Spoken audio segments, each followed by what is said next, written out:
I've never been the jealous type. I don't hover. I don't interrogate. And I definitely don't keep tabs on my girlfriend. If anything, I trusted Ava more than I probably should have. She always said that trust was what made our relationship healthy.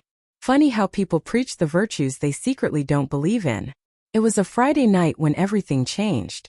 My best friend Tyler had convinced me to go out after a brutally long week. Nothing fancy. Just a popular club in downtown Denver where the music was loud and the lights were dim enough to make tired people feel young again. I told Ava earlier that day, and she mentioned she might swing by with her coworkers after their office happy hour. I didn't think much of it. Why would I? Tyler and I got there around 10 o'clock. I remember the smell of citrus and sweat, the thump of the bass, the bartender yelling drink orders over the noise. It felt like every other weekend we'd ever had. Ordinary, harmless, predictable. But something in the air shifted the second I spotted her. Ava was across the room near the dance floor, her blonde hair flashing under the strobe lights, wearing a dress tighter than anything I'd ever seen her wear unless it was a special date night with me. She was surrounded by her coworkers and one guy I didn't recognize, tall, broad shoulders, the kind of guy who walks like he owns every room he enters. At first I thought maybe I was imagining it. Maybe the lighting made it look worse than it was. Maybe he was just talking close because the music was loud.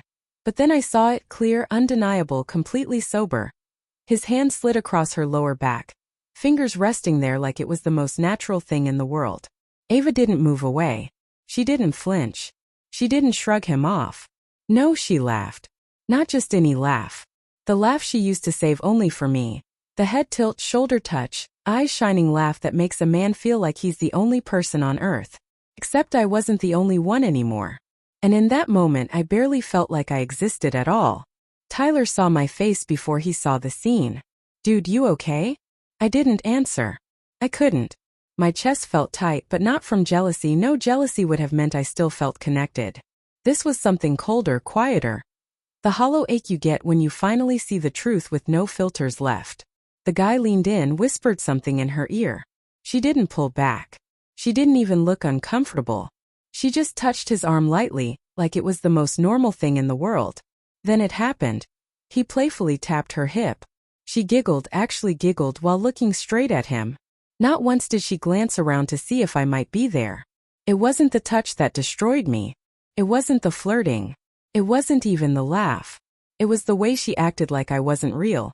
Like the man who had stood by her, supported her, loved her unconditionally was nothing more than a ghost in a crowded room. Tyler muttered under his breath. What the hell is she doing? I didn't answer. I just watched her for a few more seconds, not because I wanted to torture myself, but because I needed to see her clearly, without excuses, without explanations, without the pretty lies we tell ourselves about the people we love. And for the first time in our 3-year relationship, I saw her completely. I took a slow breath. Something inside me, something soft, patient, endlessly forgiving, finally died. In its place grew something sharper, calmer, colder, absolute. I wasn't going to cause a scene. I wasn't going to yell or fight or drag her away. Guys like the one touching her thrive on chaos and drama. But I've always operated differently. So I started walking toward them. Not fast, not angry, just with a quiet purpose that made people step aside without knowing why. Ava didn't see me coming. Not until I was close enough to hear the guy say loudly, "You're fun, you know that." And watch her, my girlfriend, touch his chest and laugh again. Then she turned. The moment her eyes met mine, her entire body went rigid. Her smile vanished, her breath caught, and every drop of color drained from her face like she'd actually seen a ghost. I didn't say a word. Not yet. Because what I did next would freeze her in fear and silence half the club. I stopped a few feet away, close enough that the music seemed to fade around us. The guy's hand dropped from her hip like he'd suddenly remembered she wasn't single. His cocky grin faltered the second he clocked me, and I could practically see the calculations running behind his eyes. Ava tried to speak first. "Lucas, I raised one hand, quiet, deliberate, and she stopped mid-word. She went completely still, the kind of still where every ounce of bravado evaporates and leaves only raw panic. "Do you want me to leave?" I asked, voice low and perfectly calm. The question didn't sound angry. It carried a weight that made the people around us lean in slightly, sensing something big without understanding what. Ava's lips parted. Nothing came out. The guy took a nervous step back, adjusting his jacket like he just realized he wasn't in charge anymore. You see, I continued, never raising my voice, I've always trusted you. I gave you every ounce of my loyalty, every bit of my attention, everything I thought mattered in a relationship.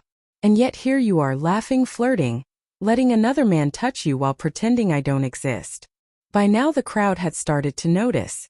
People stopped mid-dance. Phones came out. Whispers turned to gasps. I took one more deliberate step closer. Her coworkers flinched. Ava's eyes darted around, suddenly aware of the audience forming around us. I'm not here to humiliate you, I said softly, almost tenderly. I'm here to make sure you finally understand that this stops now. You don't get to keep pretending your actions have no consequences.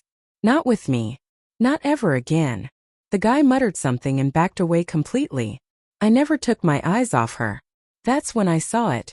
The first real crack in her armor. The tiny tremor of genuine fear. I turned just enough for the entire circle of onlookers to feel the full weight of the moment. Then I spoke, low and final, like a judge delivering a verdict that allowed no appeal. I'm done. I trusted you. I loved you. And now it's over. From this second forward, everything changes. You're going to remember this night not because I yelled or made a scene, but because you finally saw clearly what your choices look like when someone stops making excuses for you. She opened her mouth again. No words came. The carefree smirk, the playful touches, the easy laughter. It was all gone, replaced by something heavy and utterly unprepared for reality. I turned and walked away, slowly, deliberately. Every eye in the club followed me. I didn't run. I didn't yell. I didn't fight.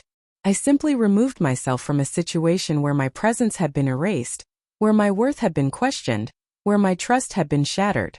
As I pushed through the exit, the cool Colorado night air hit my face. Sharp, clean, cleansing. I breathed deeply, letting the tension drain out with every exhale. Behind me, the club stayed strangely quiet for a long moment. People whispered, stared, replayed it all in their heads. Ava didn't follow. She didn't run after me. She just stood there, frozen, fully aware for the first time of what she'd actually lost. And as I walked to my car, unlocked it with steady hands, and heard the engine roar quietly to life, I felt something I hadn't felt in months, maybe years, peace. Because I hadn't acted out of anger or ego. I had simply, calmly, irrevocably enforced my own worth. The club would move on to the next song, the next drink, the next night. But Ava and I would both carry that moment forever. A permanent reminder that real respect isn't demanded with noise and drama. It's enforced quietly, consistently, and without a single ounce of doubt. I pulled out of the parking lot, never once looking back. I didn't need to. I already knew exactly what had changed. And I knew I would never again let anyone make me feel invisible.